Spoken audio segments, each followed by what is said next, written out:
தென்காசி தெற்கு மாவட்ட திராவிட முன்னேற்ற கழகத்தின் சார்பில் டெல்லியை நோக்கி ஆர்ப்பாட்டத்திற்கு மாணவர்களின் சார்பாக இன்றைக்கு 11 பேர் இங்கிருந்து செல்கிறார்கள்.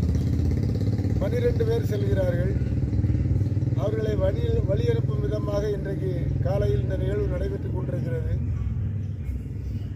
கடந்த 2 ஆண்டுகளுக்கு முன்பு மோடி சுட்ட வடை என்று ஒரு ஆர்ப்பாட்டமே நாம் நடத்தினோம். மோடி சுட்ட வடைக்கு விடை கொடுக்கும் விதமாக இந்த போராட்டம் அமைய வேண்டும்.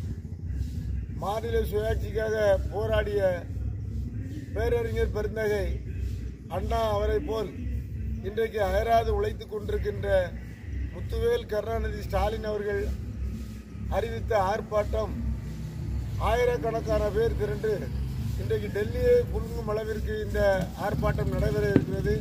ஆர்ப்பாட்டம் வெல்ல வேண்டும். 40 எம்பிக்கள் என்ன செய்வார்கள் என்று எதிர்பார்த்த மோடிக்கு இது சரியான சவுக்கடியாக இருக்க வேண்டும் என்பதை இந்த நேரத்தில் தெரிவித்து போராட்ட களத்திற்கு செல்கின்ற கள வீரர்களை வாழ்த்திய வழி அனுப்புகிறேன். நன்றி, வணக்கம்.